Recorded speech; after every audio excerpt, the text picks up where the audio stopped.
Each year, Microsoft Research hosts hundreds of influential speakers from around the world, including leading scientists, renowned experts in technology, book authors, and leading academics, and makes videos of these lectures freely available.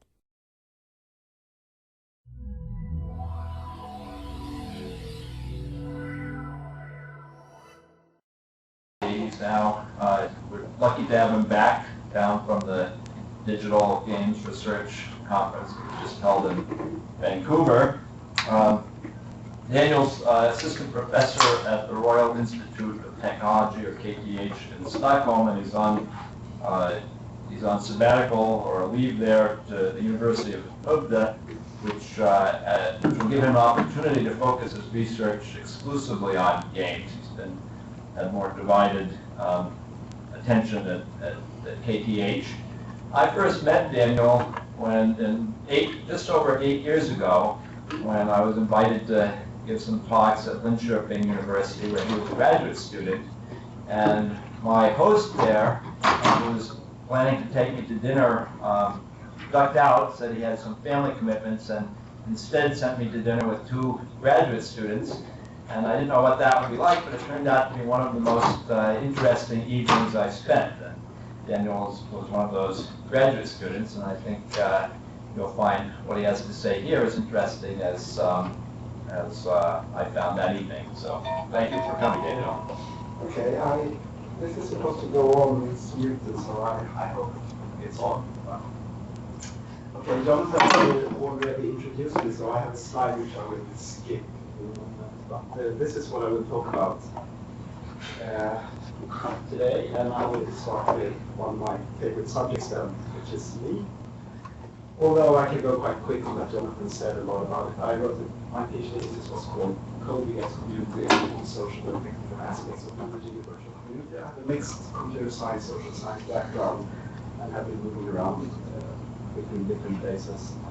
I'm at the Technical University. I have to leave and be the humanities and informatics group at the university, but mostly I read social science stuff lately in the last couple of years. So my interests are basically in the intersection here between the computer sciences and the social sciences. You could put some different things here, intermediate communication, computer supported cooperative work. More specifically, I'm interested in online communities, virtual communities, and lately, even more specifically, such communities in online games, such as massively multiplayer. I'll talk a little bit more about them. Just to contextualize, I've used this picture many times when I teach, and Jonathan, it's in one of his papers from 1990, the computer reaches out, historical continuity of interface assignment. So basically what this picture says is that the interface where humans and computers have met has shifted every decade. So in the 50s, we met in the actual hardware, then a new layer was sort of the frontier. In the 60s, software, 70s, terminals, time-sharing systems, 80s, PC, personal productivity, one-person, one-application, and 90s, and this was written in 1990, beginning of the 90s, so in the 90s the prediction was the work group or social aspects of computing would become more important, groupware, etc. And when I present this picture, it's interesting to speculate about what's the new layer on top of this for this decade, and it's quite easy to say that, well, it should be the web, which you could say did make a huge impact at the end of the 90s. So people actually standing outside this box, which could be an organization, and reaching directly into your database and placing an order. But there's also another way in which I use this picture, or think about the current decade, and that is that if this is an organization, it's delimited by the box. Well, everything in this picture has to do with organizations and institutions, and larger ones the further back we go. Anyway, it's all work, and it's instrumental uses of the computer. You use the computer in order to accomplish something. However, you could say that what has happened lately is people start to appropriate them for their own personal pleasure and fun, and people using them to communicate in virtual communities, online meeting places, playing games, etc. So the non-instrumental use could be something that is interesting here, and that's what so this is sort of telling why it's interesting and important to look, not just at work. We often try to sort of reduce things so that it has an instrumental value. Okay, and in sort of the old vein, I've seen a fascinating report from the beginning of the 70s when they sort of measured how much does it actually cost to send a letter to someone in an organization, the cost of writing it and sending it and so on, time. Making telephone calls, you have to call like they have measured 3.2 times to reach the person in average, and how much is the time worth, and etc. etc. They also measured what does it actually cost to get people into the same room. And so they had lots of different ways. It was a cost-benefit analysis of, you know, if we invest in a bulletin board, conference system, text-based, you know, is that like better telephone, better telephony, or is it like, okay, we don't have to travel that often to meet? And they were really going into the very fine details of trying to measure how much money it costed to communicate in this way and that way. Okay, so that's sort of a first-order effect. You have to make decisions to invest in technology, and you try to think of what the costs are and what the benefits are. But then, of course, there are other effects when the technology is in place. It has social effects. So talking about email and bulletin board systems, people started to communicate not just in this way in an organization, but in that way. And how do you then, well, measure or even think about what value is in when electronic media has impacts on social behavior? And in these online communities, well, it doesn't make a lot of sense, or the technical and the social factors are so integrated that it's really difficult even to talk about one without taking the other into account. So social practices and technical artifacts are mutually affect each other, and it's difficult even to separate them oftentimes. And I have a quote here which sort of illustrates the difference between first and second order effects. It's Gregory Bateson. He talked about, he says, if I kick a stone, the movement of the stone is energized by the act, but if I kick a dog, the behavior of the dog may indeed be partially conservative. He may travel along a Newtonian trajectory if kicked hard enough, but this is mere physics. What is important is that he may exhibit responses which are energized not by the kick, but by his metabolism. He may turn and bite. This, I think, is what people mean by magic. The realm of phenomena in which we are interested here is always characterized by the fact that ideas may influence events. To the physicist, this is a grossly magical hypothesis because it cannot be attested by asking questions about conservation of energy. So they tried to ask questions about conservation of energy when they measured first-order effects, but things happen which are sort of unpredictable. We can talk about, so this will be a lot about magic then in that sense. And you can sort of draw an alternative history. This was history 50s, 60s, 70s, instrumental use. Of course, people have used computers for communication and fun and pleasure for a long time, and already in the 70s, mid-70s, the most popular distribution list on the ARPANET was SF Lovers, about science fiction literature. And in the end of the 70s, 78, Community went online, which was a utopian project of trying to create community through computers. So it doesn't sound revolutionary to us, but it was at the time. And in the 80s, we had the Well, a specific online community, well-known, Southern California. That's where Howard Rheingold sharpened his teeth. He defined the term virtual community 10 years ago. In the 90s, then, we have quite a few books, like this one, for example, edited by Mark and his then professor. We also had books like this about designing virtual communities, or this has the subtitle Secret Strategies for Successful Online Communities.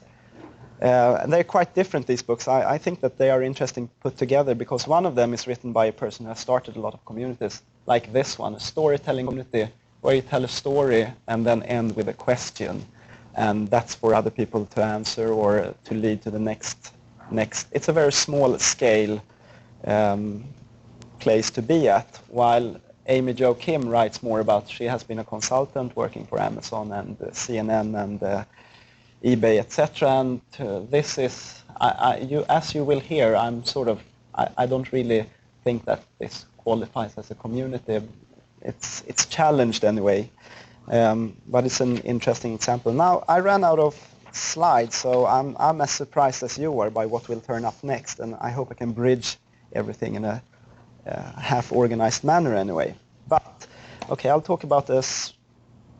soon talk about the specific community. Well, anyway, about the problems of talking about community and what is it, what isn't it. So here are two different sociologists, one of them saying that community is the most fundamental of sociologists' ideas, or one of the most fundamental ideas, and the other one says it's one of the most elusive and vague terms in sociology. It is now largely without specific meaning, which would imply that it's also meaningless to use the term. And I think that both are true, because it is elusive and vague, but it is also fundamental, and I will come back to this. Now I will do a detour before I talk more about community, and I will talk about sort of online games for a while, talking about the specific community, which I looked at then when I did my PhD. So it was a text-based virtual reality system, a MUD. These are the people, the arch magicians, you could say. This is the cover of my thesis then. And sort of the proportion is correct here, one woman and half a dozen guys. This guy created the world, the online world. He is God. That's his title in the game. So this is a Swedish-speaking MUD, which makes it quite special, actually. Most are English language. And I looked at it from three perspectives. You can look at it from several others, and people have. So it's a game. That's what you encounter first. It's also a computer program and an ongoing systems development project. And I was actually more interested in this. Since it's Swedish-speaking, people are in proximity to each other, and they met up, and I could listen in on their weekend-long design meetings for several years, which made for some really interesting insights into how they think about technical, social aspects, etc. It's also a hobby of the people who manage the system and the people who play the game. You actually graduate from being a gamer to being a programmer or a magician in the speak of this fantasy community, fantasy environment.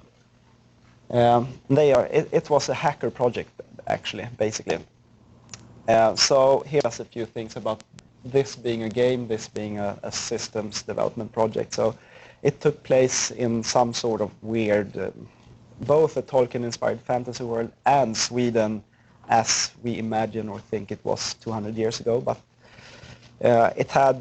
it was large, I thought at the time. It's tiny if you compare to other systems, but seen as a hypertext with 6,000 pages, it's large. That's a large book.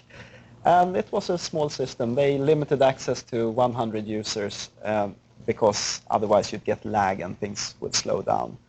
And as a systems development, as a program or as a systems development project, it's a project at the computer club at this university in Sweden where I was, Linköping.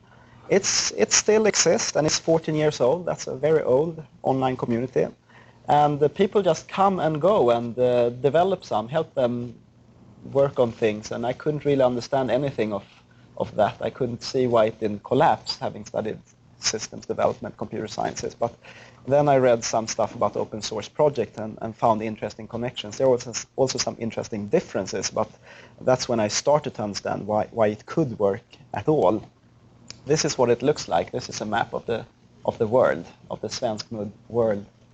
And this is the known world, because if someone comes and programs something new, you'll add it to the map. So, a new island can appear, and then they've discovered an island in this world. This is what it looks like when you actually play.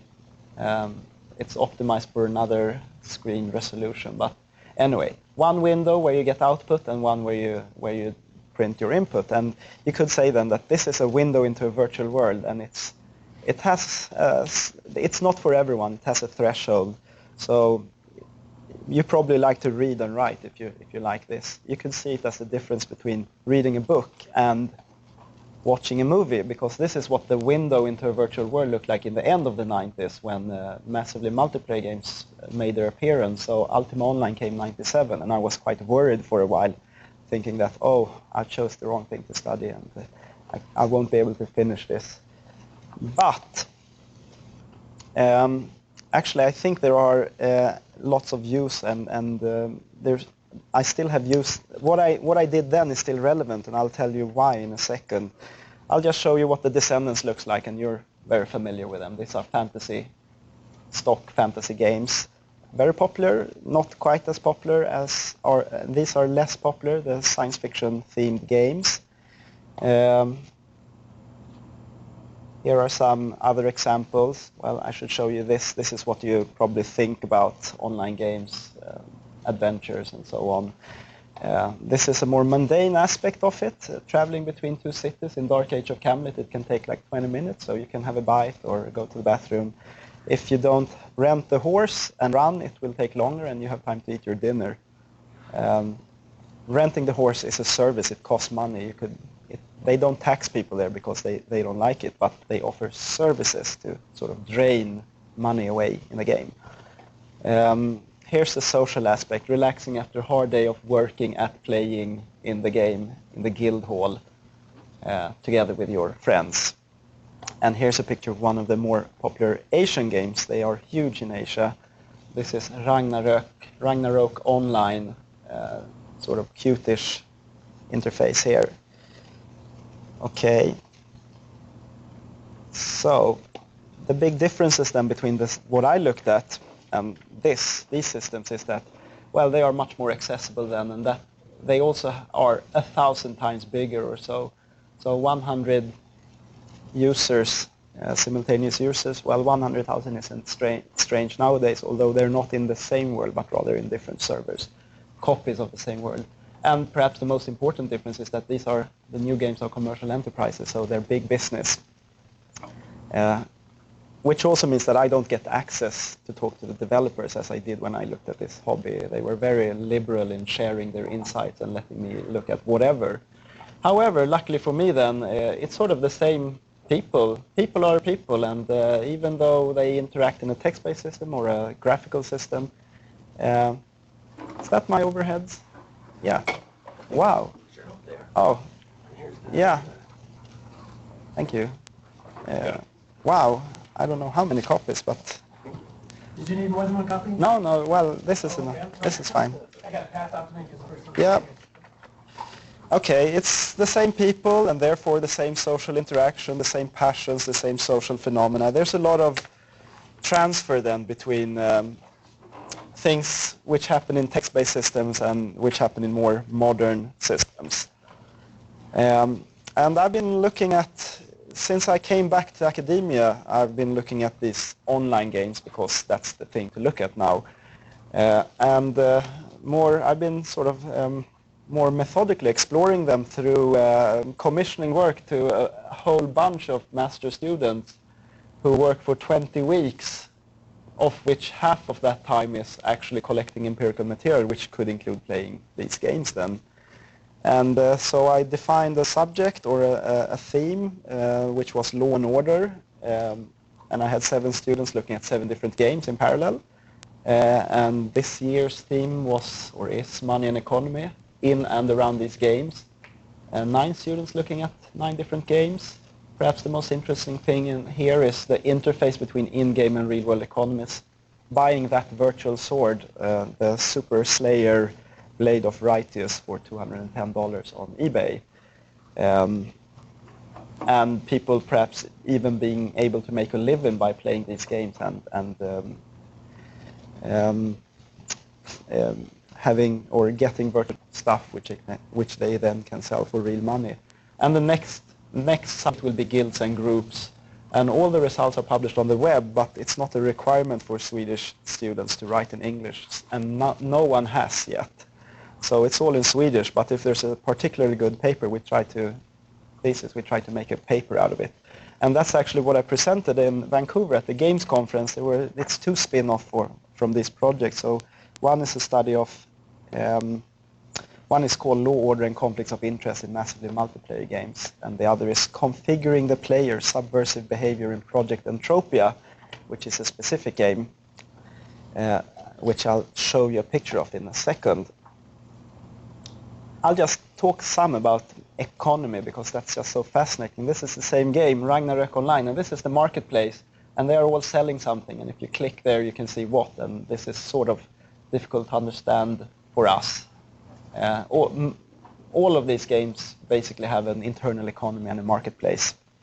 Some games, though, have different business models. Most games are run on subscription fees, so you pay $10 to $15 per month and you get unlimited access to these online worlds. However, I'll give you 3 examples which I think are sort of stretching what these games are and how you can make money out of them. So this is Second Life, which is very open-ended, and they give you tools to create stuff which you can't in other games.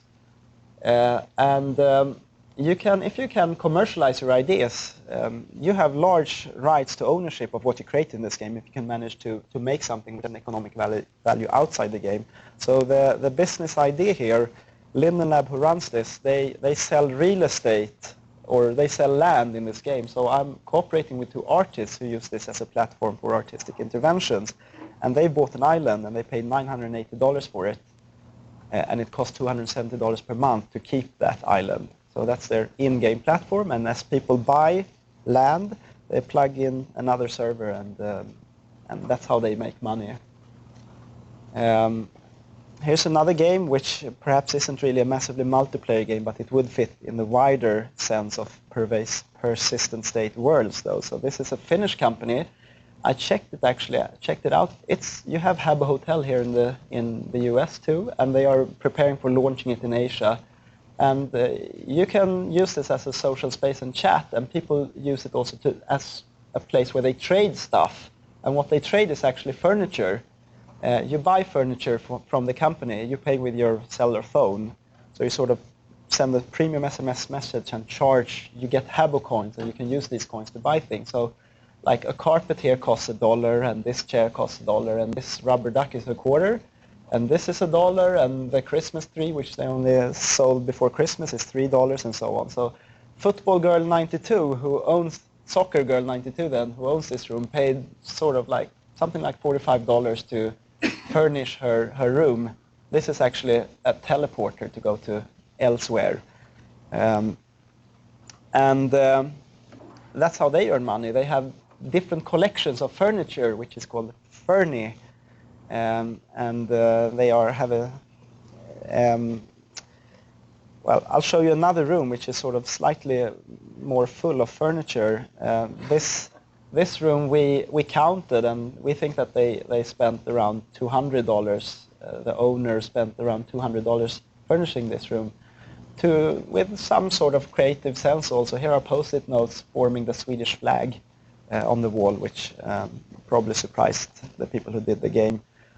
You can only upload $20 per week in the game, but you come into sensitive questions here because this is marketed towards children 8, 10, 12, 14, and their parents might not like that they spend $200 buying virtual furniture well, here's the third. This is an auction in the game Project Entropia that I mentioned. And they are looking at the auction interface where they are selling a virtual island called Treasure Island. The current bid here is 135,000 Project Entropia dollars. They have a fixed exchange rate. So you buy Project Entropia dollars with real US dollars, and you get 100 Project Entropia dollars for $10 US. And you have to deposit money in the game before you can bid on the auction. And the auction ended at 265,000 Project Entropia dollars, which then is 26,000 US dollars. So someone bought a virtual island, 25 square kilometers large, whatever that might mean in terms of virtual space. And there is some sort of multi-level scheme here. You can divide subplots and sell them, and you have taxation rights and so on. But the winner for sure had a lot of confidence in the company who runs this service, which is a company called MindArc, a Swedish company. How much did they spend for it? $26,500 US dollars.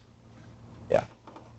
The winning bid was, I sort of mixed Never Die and Deathifier. I think it was Deathifier who put the winning bid, and my master students interviewed him. He's an Australian PhD student. And I wish I would have done my PhD in Australia, for sure. He bought it as an investment. Okay, so these are online worlds, social spaces, gaming, and so on. Now I'll come back and talk about community.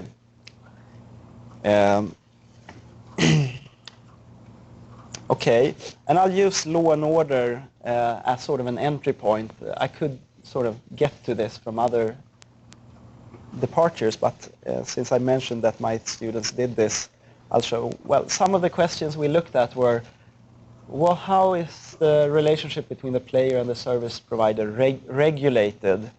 What is encouraged or suppressed, or what is possible, impossible? What do you sign? What rights do you sign away when you sign the end-user license agreement? And then how is relations between the players regulated, and how are they enforced in the game? And I'll show you two examples of contested behavior, which was especially interesting for us and as an entry point. I mean, what do people quarrel about in the game or on the discussion boards around the game? Okay, here's a nice example. Our healer, the guild healer, says, I resurrected their healer, now they can resurrect themselves. And they say, well, thanks for resurrecting us at all, but this place is still camped, it belongs to us. Hey, sorry guys, but if we wouldn't have resurrected you, what would have happened? Well, then someone else would have done it. And then there's a discussion, and the guild healer says, well, anyway, if you die again, we will not resurrect us. And they say, well, okay, fine, but please leave now, it's our place. So attractive spots in an online game has a value to sort of be there first, and then you should respect that other people, that they are camping there. And what is interesting here is that there are lots of conflicts around this, but here is, here even a dead group can camp an attractive spot, which is interesting example, I think. And there's a small number of recurring conflicts that account for a large part of what they are quarreling and discussing about. So camping is lots of discussion about not respecting that other people have reserved this spot. There will appear an attractive monster there, attractive in the sense that if you kill it, it will give you lots of experience points or drop loot, which you can put to good use in the game. So these are some of the recurring conflicts in the game. Here's another example which sort of goes beyond this. The thief, we've renamed the character, said, oh, I hope it was okay that I sold a couple of items from the vault to get my new armor. I needed 5 gold pieces, which is a lot of money. And the guild leader says, well, you should read the vault rules because you can't sell items from there. You have to get money in another way. I hope you will return it. And anyway, I collected them, so why did I put them in the vault in the first place for guild members to use instead of selling them myself? And the thief says, well, I don't know. Anyway, the stuff there is just random drops. Well, it doesn't mean you can sell them. And so at this point, the guild leader didn't really know what happened, but the thief took everything and sold it because he wanted the money. It was in his individual interest to maximize the money he had in his pocket, but he made himself very unpopular. And so within 15 minutes, there was a description on the guild forum, and they reported it to the company who runs the game, and they basically said, well, it's your problem. And the thief joined another guild, but they spread, when word got out, he was thrown out, and at that point he sort of understood that he might have problems to continue to play here, so he tried to reconcile and promised to give things back, but that would have taken quite some weeks for him, just getting the stuff back. And this is sort of an example of the power that these guilds can have in the games. It's much more effective, I think, if the guild regulate this than if they try to do an investigation and see what happened. And then there's a good article on the web by Mikael Jakobsson and T.L. Taylor, which is sort of about the same things. Sopranos meets EverQuest, and they have an incident which is sort of similar, and actually the same consequences also, which they describe and contextualize. Okay, so I'll use this as an entry point to just tell you about some of the things I used to look at this, because I don't really have time to tell you about the analysis in detail. But some people have written about deviant behavior in online and so on. There's a very good workshop description, just 2 pages long, from Kai 94, where Amy Brookman talked about approaches to managing deviant behavior. And you can talk about centralized or decentralized measures, and so social and technical. So you can sort of see different ways to regulate behavior online. Lawrence Lessig in his book Code and Other Laws of Cyberspace talks about different ways to regulate behavior both online and offline. And one is to write laws, but then they are costly. You need someone to enforce them. You need police force, you need judges, etc. So you don't want to write laws which are silly or which will cost a lot to enforce. Then it's perhaps better to try to get people to follow your norms by indoctrinating them in schools or something, or having campaigns, just say no, don't drink and drive, etc. Or wear a seatbelt, click it or tick it. I saw that, yeah. Another way is to work with economic incentives. Well, if you don't click it and we tick it, you have to pay a lot of money, so you'd better, or if you want to continue smoking, we'll put heavy taxes on that, or on gasoline or something. And another way to regulate behavior is through architecture, which online would be code then. So you make things impossible directly in the built environment. You can't start your car if you don't have a seatbelt on, for example. Also, I'm very fond of McKinnon because he is very consistently talking about that's an entry point into thinking about, okay, but who are we and where are we and who should be punished for doing what? We have characters, we have people playing, and who, if someone does something bad online, is it the character we should go after, or is it the person? And what if that person is playing an evil character and does a good job of pretending to be evil? Who should we go after? And as an example from the MUD that I looked at, this is how the police force, very informal police force, but how they take care of offenders. So they notify that person in private first. You shouldn't do this. They notify him or her in public, so everyone can hear. You shouldn't do this. You can take away their ability to use public channels in the game, for example, for a limited amount of time, or a longer or shorter. You can force that character to disconnect. It might reconnect, then you have to throw it out again. It can escalate into who has most patience. You can block that character's access, so you can't reconnect in now or in a week or in a month. However, you can create a new character. Here's the thing, the obnoxious person can create a new character and be obnoxious again. So at this level, they just opt for blocking the character in the game. However, if you do worse things, you can permanently remove the character and blacklist the name, so no one else can create a character with that name. Or you can go after the person and try to block that, or tell that person, we don't appreciate your presence here. If you step it up, you can block IP numbers or series of IP numbers. So they had lots of problems with a school in southern Sweden, and they blocked it, and then they opened up a channel so that one person could connect at the same time to see if they had learned a lesson.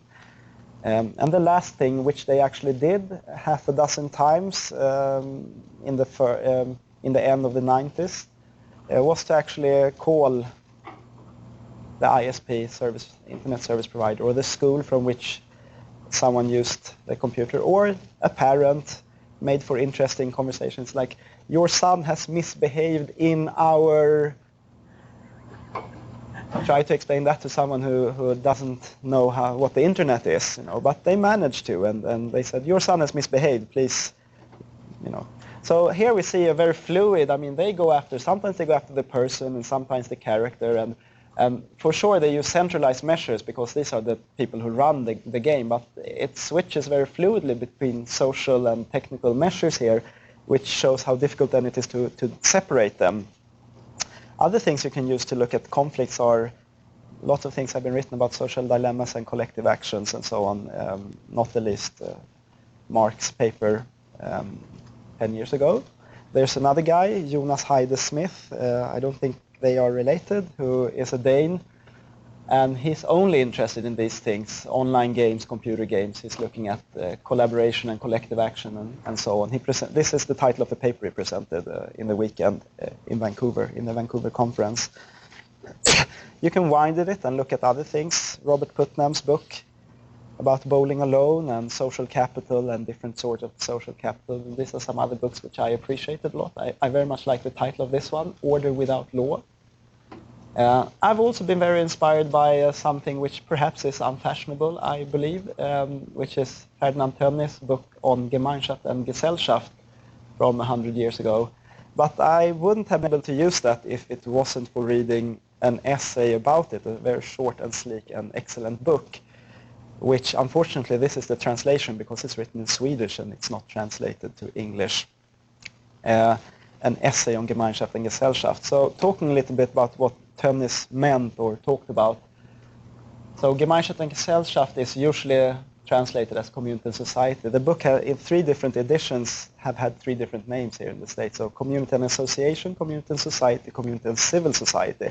But anyway, the basic idea is that you have the pre-modern world, you had people live predominantly in small communities, and the prototypical community then is the village, which is slow and tradition is important and so on. And in that village you have friends, and not to forget, not everything is rosy and fine there, so you can have enemies too. You might have more enemies than friends, but anyway, they are personal relationship and long-term and mutual. While in the modern world, in modern society, which is sort of epitomized by the big city, the metropolis, the typical relationship between persons is that of being strangers and perhaps in an abstract way also being competitors for the same resources. So the typical relationship between 2 people meeting each other on the sidewalk is it's instrumental. If they stop to ask what time it is or something. They don't chit-chat. It's transient, it's anonymous. You could say we've been moving in this direction for 200 years perhaps, but in online games there's also a movement, and in other places too, in that direction. People are trying to, that's one of the things that are drawing people online, I would say. And a lot of people have tried to define community in one or another way and saying, well, an online community or a community is this, this, and this. But there's dissent, of course. So this Aristotelian approach to classification doesn't really work. But I think it's more fruitful to look at what, for example, Eleanor Roche did in the 70s when she talked about family resemblance and category membership. So talking about bird space, you can say that here is a prototypical bird, and it's small and it's cute and it's a robin, let's say. And then here is not that typical, but an eagle. And then here we have strange birds like, penguins and ostriches, and perhaps people don't really immediately think of chickens as birds or something. And they need longer time to sort of, when you actually test reaction time, it takes longer to sort of figure out that, well, this is a bird too. This you immediately say, oh, that's a bird. So I think that perhaps it's more fruitful to discuss and talk about community in this way also. So the pre-modern village, the Tönnies Gemeinschaft, is very typical or prototypical community. And then it would be interesting rather to look at what characterizes this. And the more something has of that, well, the more it makes sense to talk about it in terms of it being a community. And the further away, so just having this view of it means that, well, you can say that, well, this is probably more of a community than that. And now we're getting further than most people have, because we can sort of compare things with each other. Although it doesn't really help us in saying, is this a community really? Is this one? Or where do we draw the line? I mean, are communities close to this, or are they here? This far, it doesn't really help us. But I would say if you look at Tönnies and say that, well, here's the metropolis, and that for sure isn't a community. It might be the opposite of communities. Then sort of now you have a tension, and you can say, well, things are here. It doesn't really make sense to talk about them in terms of community.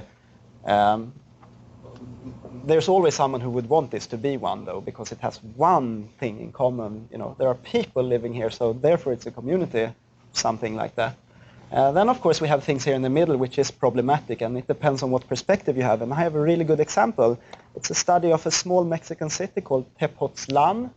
So 2 anthropologists went there for a couple of years. They wrote things up about them, and Redfield looked at this, and he said, well, this is a happy Gemeinschaft, while Lewis, who came back, I think it was actually 17 years later, he said that, no, this is an unhappy Gesellschaft, and people they don't like it there, and so on. And Redfield then went back, and he said, well, who was right? Things didn't change that much in 17 years. And he said, well, the hidden question behind his book, Redfield's book, is, what do these people enjoy? And the hidden question behind Oscar Lewis' book was, what do these people suffer from? So it's sort of a puzzle picture. When something is here in the middle, it can, depending on what perspective you have, you know, sometimes the box is standing out, and sometimes it sort of goes into the page, you know, a Necker cube, perfect isometric cube. However, one thing they do agree on is that you can see the shift from community to, or from Gemeinschaft to Gesellschaft as decline, you know, well, that they sort of agree on, or it fits a narrative. Perhaps it was happy once and then it became sad when it developed.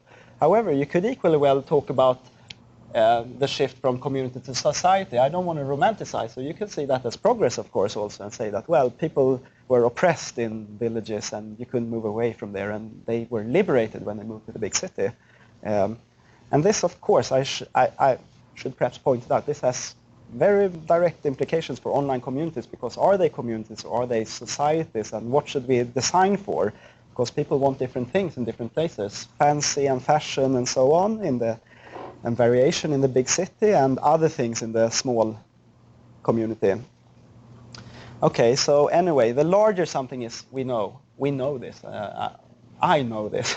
The larger it is, the less appropriate it is to really call it the community. So it doesn't really make sense when the CEO of AOL says that AOL community now includes tens of millions of people. It's like saying that I live in a community with 10 million people and it's called Sweden. And community has very little meaning then. And Cliff DeGallo, who did manage the well in the 80s, he says, well, size really has little meaning except as a threat to the individual's feeling of significance. And other people have also seen this as a shift from going from growth as a move from the village to the city. This is talking about online communities. Small towns are becoming urbanized, and Lambda Mu is now more cosmopolitan, more brutal, and more anonymous when it grows. And here's sort of a litmus test, which is a translation from this to you unavailable book in Swedish. And Johan Asplund, who I think is a brilliant social psychologist, says that to accidentally encounter a good friend in a big city seems to be an anomaly, a remarkable coincidence. But to do the same thing in a village is part of the fabric of everyday life. Because the norm in a big city is that stranger meets stranger, and in a village, acquaintances meet acquaintances. They might like each other, they might love each other, they might hate each other, but they're acquaintances. So it can be just as remarkable then to encounter a stranger in a village that is provincial enough as it is to encounter a good friend or an old acquaintance in a big city. Okay, and to show how this sort of framework can be applied to a well-known article, I think it's Mark Granovetter wrote about the strength of weak ties. He meant actually the utility of weak ties, and he says weak ties are good. Strong ties confine people to those who are similar, and we don't get a lot of new information from them because they're similar. While weak ties is a bridge to someone who's over there, and they know other people, and I can learn a lot of new things. So, and it doesn't cost a lot to maintain weak ties, so they're really useful in modern society. If I know 25 people who know 25 people, I have a large network to draw on if I want to look for a new job, for example. But of course I would add, this is not something that Granovetter says, but weak ties are perhaps of little utility if you have a divorce and is heartbroken, or you lose your job or something. They don't provide that kind of emotional support. So you could say that the strong ties, they tap into what's good or the strength of communities, while weak ties tap into the strength of societies, of a society. And here's another example on community society sort of thinking about, I looked at the community and it's 14 years old now. So how does it survive? Well, I'll say something about what hasn't, or it didn't survive by setting up elaborate systems of policies or laws, because that's what characterizes not communities, but rather societies then, or Gesellschaft. So Mnookin, who's a legal scholar, she said that if Lambda Mu has a well-defined legal system, this online community, then it is a society. Sorry, I said community. That was. She sort of describes a shift from informal to formal ways to run communities, shifting from communities then to societies. And this is not a new something new, but Henry Sumner Main wrote about this as it pertains to law in 150 years ago already. So what I think is interesting is I'll illustrate it by a really nice quote from Victor Turner. He said, "It is the fate of all spontaneous communities to over time decline and fall into structure and law." Most people think structure and law is good. You know, you have problems, you straighten things up, and you get some structure. And here again, this is sort of depending on what way you look at it. Well, you know, a community, they don't need structure and law because they have communion and they have shared values. It's only when it's getting challenged and that you need to formalize and to. So the question of how to run a community then becomes a question of how to manage with a minimum of rules rather. And the more you have, well, the more challenged you are to actually claiming that it is a community. You're moving in that direction as you formalize things. The problem, of course, or it's not the structure and law that is the thing that moves you, but rather the conflicts. So Sandy Stone wrote about Community, this utopian community of that got online in 1978, and the barbarian hordes came and they started to abuse it, and it was vulnerable because it was programmed in such a way that you couldn't censor people, and that was the death. So this is what happens to community if it can't adapt. If it can't, as it becomes challenged and it can't regulate or it can't put policies and structure and law there, then it can die instead. Okay, and I wrote some about this in a paper I presented a week ago in Italy at the Conference on Communities and Technologies. So drawing this, I feel that perhaps, I hope it makes sense. I'm talking quite fast here, going through a lot of things. But okay, so how does this relate to the mud I looked at? Well, you know, I became very interested then in how magicians are recruited and socialized into becoming full members and sharing the values and thinking in the right way. And very helpful has been writings on communities of practice by Wenger, situated learning by Levin Wenger. They talk about the term legitimate peripheral participation and how you sort of start out your career. That's a term from Goffman. He has written about the moral career of a mental patient. So making a career is just learning the ropes and becoming a central member of a group and knowing how to handle things here. This is sort of what you do as a Svensk Mud player. You know, you start as a novice and you move to the core as you play and learn the stuff that is important here. And it can take 2 years, easily take 2 years to move from being a player to a magician. And that's plenty of time to teach people explicitly or implicitly what this is about. So learning is a side effect of participating, and making a career is this movement from the periphery to the core that coincides with moving from being a novice to an expert in what is relevant here. And you can compare that with moving from being a hang-around to being a full member of Hells Angels, or, as I said, being a mental patient and knowing how to act in your everyday life there. Okay, and now I will sort of wrap it up and give some examples of the power of guilds in online games. I'll move to these modern games, massively multiplayer games. And I think that something that is really interesting here is that these guilds here, at least the ones that organize the most serious hardcore gamers, they can wield very much a lot of power over their members. So if there's a tension between individual and collective rationality, they make people do things which is not in their individual interest, but which is good for the group. And an example is an elite guild from EverQuest, Fires of Heaven, that said, okay, now we stop playing EverQuest and we move to preparing for World of Warcraft. It hasn't been released, but we want to know the ins and outs, so we become the best guild there. And people followed them, and if they didn't, they were sort of letting them down. It was taken for granted that your allegiance was to this guild, not to EverQuest, which is where the guild was formed, for example. And I can say, and not to other offline institutions then, perhaps. You perhaps had to mismanage your job, if you had one, to be a good member of this guild.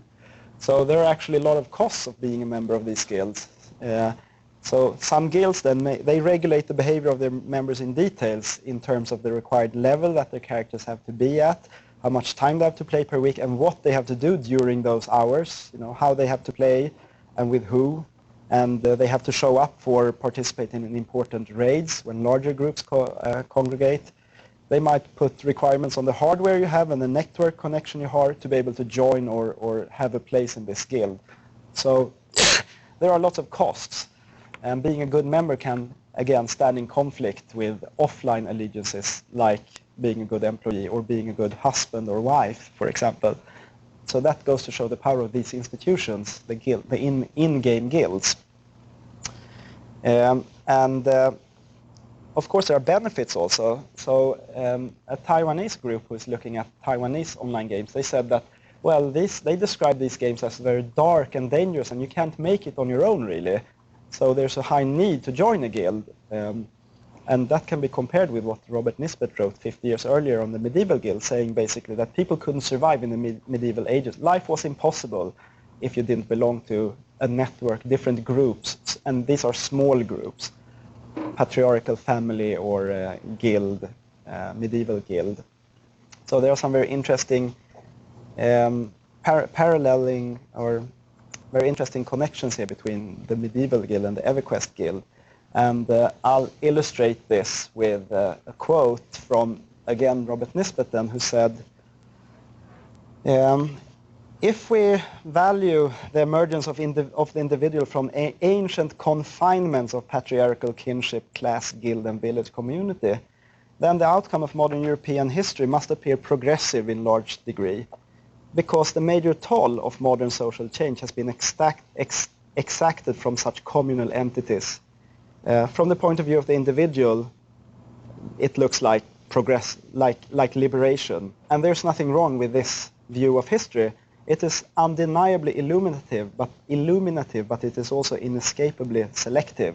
Because if we, on the other hand, value coherent moral belief, these are things that the online guild provide, clear social status, cultural roots, and a strong sense of interdependence with others, then things can be placed in somewhat different light. So the processes that have led to the release of the individual from the medieval guilds have also led to a loss of different things, moral certitudes, etc. And to summing it up, we cannot deal with the progressive emancipation of individuals without also recognizing the decline of those structures from which the individual has been emancipated. Now, in online games, I think you can sort of frame it here as the revenge of community. People are really subsuming their personal interest in these. This is sort of the small-scale, high-commitment structures and associations where people feel that they are an individual because they are quite small, but they also make a difference when they subsume their personal interest to that of the greater whole, which makes these guilds. It's sort of a guild is a place where everybody knows your name. Okay, and so this has been sort of a broad conceptual framework for many different things. I hope it has been understandable. There are some further similarities between the medieval guild and online games, which I think are interesting, like the lack of a strong state in pre-modern times made it important to belong to this medium-sized group. It really had a role in your life, and there's also a very timid role of game publishers in upholding law and order in online games, for example, so that means that guilds have an important function. And to just round up, my favorite quote from one of my magicians in Svensk Mud, he said, well, if three arch-magicians have different opinions, then the wrong persons are arch-magicians. So that sort of sums up how do you get there? How do you get people to share the same values and goals and practices and so on? And just the very final, I'll just tell you, which is sort of entries into conversations later, what I will do from now on. I will more exclusively be able to look at games, which I haven't had the opportunity really. I've had to struggle to do that until now. So I will play World of Warcraft and interview their players. That's what I will do myself. Also, will be involved in a project that looks at, what role did the television have when it came to the home, and how is life in the home configured, both socially and spatially and so on. And now we get new generation of game consoles, and how does that change how people spend time together in the family and use the living room, for example, or how do they configure their home theaters, except they use it for playing games then. And we're working actually with IKEA, who are interested in how people will furnish their... I don't know why IKEA isn't in on the Have a Hotel thing, actually, but that's sort of a match made in heaven. And also, I will have 200 students who study computer game development, both design and programming and graphics, that I want to do stuff with, get to play games that I can study.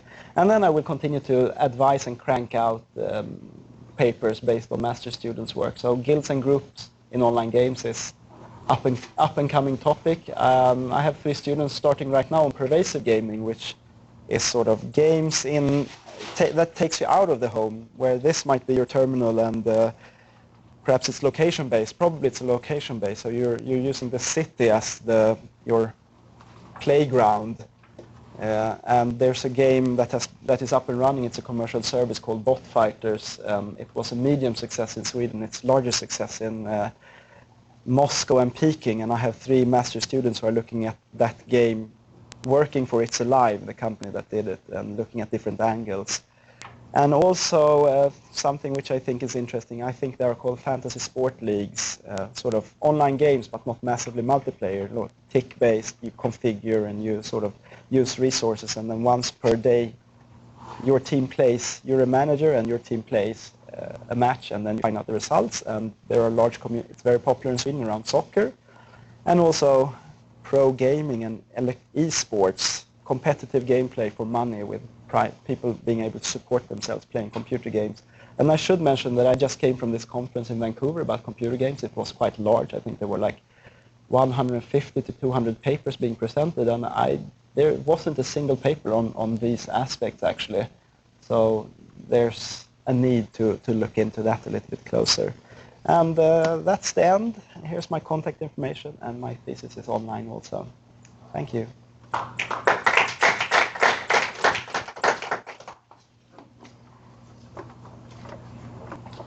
Okay, we will be evicted in 10 minutes, but we have time for some questions or comments. If you dare. Yeah. Okay. First, a comment about the later work. Lewis Kozer's work on total institutions might be of interest in helping you interpret how these people are kept in and thought about. Oh. One of the things I'm interested in here is the fact that these games seem to persistently leverage the idea of scarcity. Scarcity of one thing or another, often equal status, so that you have people auctioning off various goods and whatnot. The scarcity is vis-a-vis code. It's sort of artificial. It's not like it necessarily needed to be there, but it is there, and it helps the games function. Yeah. What I haven't seen is a lot of, because I mean, you're talking about community, and I'm seeing it also work like voluntary institutions. The voluntary institutions leverage their affiliations towards particular tasks that they often consider admirable. These seem to leverage their affiliation basically to compete for artificially constructed scarcity. Yeah. And I mean, I don't want to get into moralizing about progress and whatnot, but I'm not seeing a lot of things coming out of these games. I'm seeing a lot of things going into them. Yeah. Is that a fair assessment? And have you seen any games which try to leverage something external, say, or humanitarian or good? Not to be moral. Well, yeah, not to be moralizing, you said, and I actually tried not to be moralizing. I would say that, I mean, to me, looking at them, it's just interesting, and that's enough for now, for me. The societal effects and costs, etc. There are some cases with people doing really strange and probably very bad things outside of the games. There has been a suicide or two, etc. Well, I mean, then I could counter it and ask, what's the value of Xbox then? I mean, doesn't that just steal time from doing your homework or whatever? Not to be moralizing, but I mean, fun and entertainment and games. Well, I mean, it is a question of isn't it a question of moralizing actually, or? What if it is? Yeah, what if it is? Well, I would, my standard defensive answer would say, well, it's a little bit early to say anything about that. But, well, I mean, no, but it does. I mean, if direct positive effect is, of course, that people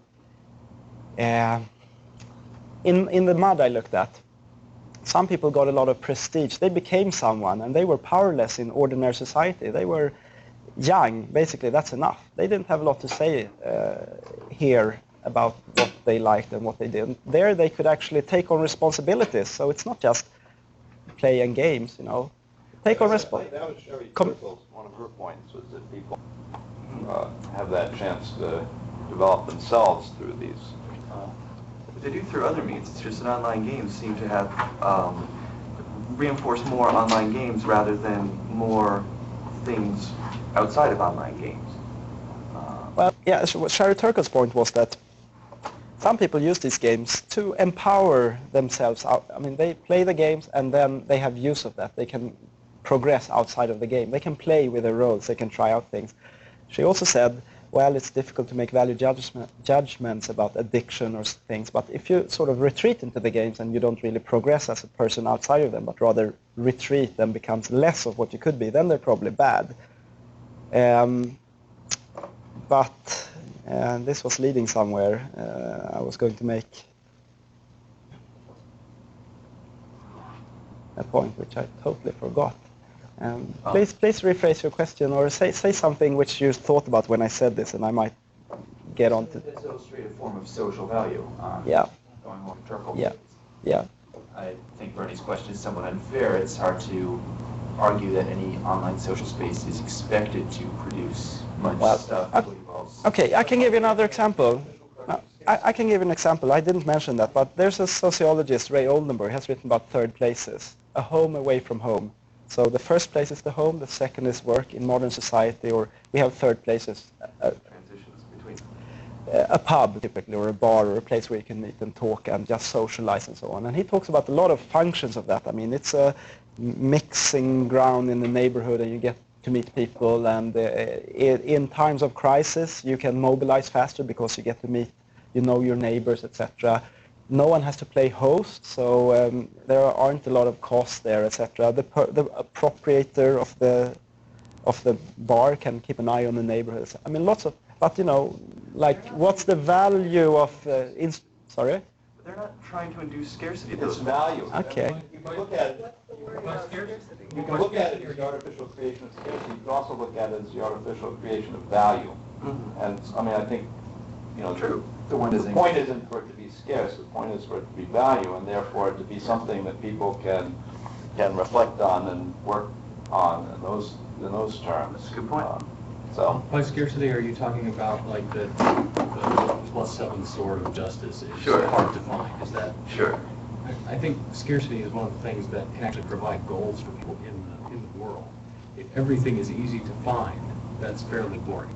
There's nothing to drive you to say, oh, I want to go try to find this, or I'm an adventurer and maybe I'll come across something unique and interesting. The scarcity, I think, is a vital part of creating interest in the world itself. But scarcity. Things are scarce in the real world, right? Sure, I mean, but not everyone is Bill Gates. But this is no, that's true. But No, not even everyone works scarcity for Bill Gates. is hinging more on the urban Gemeinschaft than on the more community-oriented Gesellschaft. So if the argument is about, so if the argument is about these places as communities, and then their operating organizing principles are similar to the organizing principles of urban society, then I would say, that's a good point. Actually, if they are, or in what way they are like communities and what way they aren't, that's still an open, or that could be looked into. But I agree, and I mean, it isn't, of course. I mean, if this is the only thing that is a community, the pre-modern village, then we don't have them any longer. So if we want to use the term, we have to widen it a little, and then it becomes a question of, okay, is it close enough?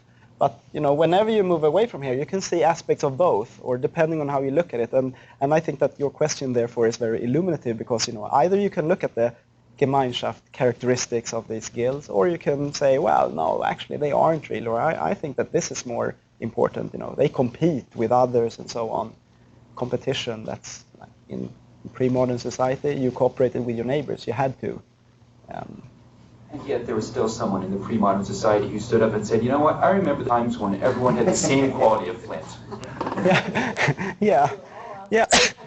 Sure. I mean, things are moving. I mean, if you want to emphasize the positive sides of modern society, I mean, it's fun to be here, and most people who live in a big city or perhaps who work for Microsoft, you know, you might dream about living in the countryside, in the slow lane, but you know, you don't. And even if you did, you might be bored if you go there. You know, well, it looked really good from where you stood at the time. That's also, I think, a reason why it's so easy to romanticize pre-modern. You know, we aren't there, so we don't see the negative aspects. We just see the positive ones. But when people were there, you know, utopias written 100, 200 years ago, they were like the shining big city with streets of gold, and you don't have to get up at 4 o'clock in the morning to milk the cows. So obviously that's where you want to be. Now we're here, and we can see the negative aspects too, like urban gridlock and just getting to Microsoft in the morning and there are queues.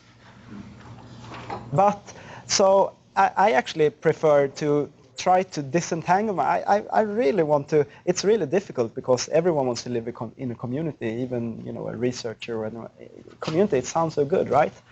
I really want to try to disentangle and think about sort of structural characteristics rather. Some of them are good and some are bad, and that is a point I hope I sort of made clear, that, you know, it's a matter of perspective, and it's not like things are bad now and good in Gemeinschaft, etc. It's not like everyone liked each other. And this is a nice point, you know, you couldn't run away if you didn't like it there, you know, you had to stay there, and you only left it in a coffin, basically.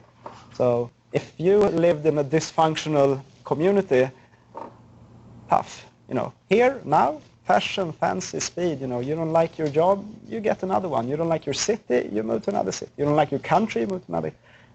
Of course, you know, okay, there is a limit. You can't Earth, love it or leave it, you know. Well, we're sort of bound. What?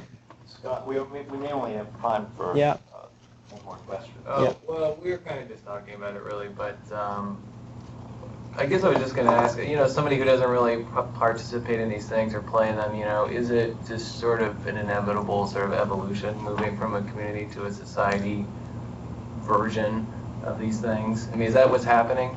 Well, there is pressure in that direction, and I don't know if you're talking about virtual communities or offline, but there is a lot of pressure. However, I should also say that I've been reminded that, you know, a lot of people nowadays play these games not in groups at all. I've sort of been attracted to the very serious hardcore gamers, but if these games want to broaden their audience, they have to make it easy for people to play by themselves, solo play, which I haven't really seen. It's been in the blind spot. I mean, if they want to broaden their player base, it has to be possible for people who don't have time to play 30 hours per week, and who have problems coordinating their gameplay with other people. So there actually are a couple of MMOGs coming out that are intended to not penalize infrequent players as much.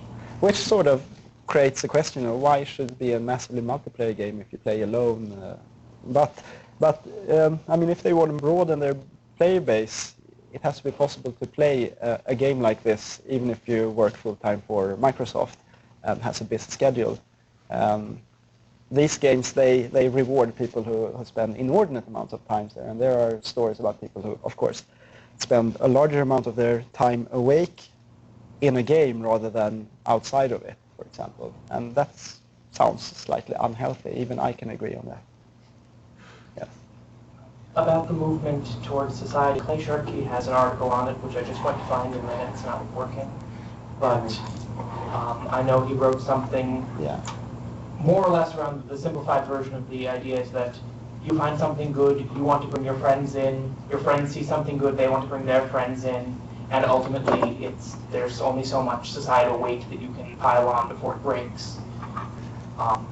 Actually, the question I wanted to ask was, about half the things you've talked about have had sort of an economic game element, and half of them haven't. Second Life hasn't, Lambda didn't.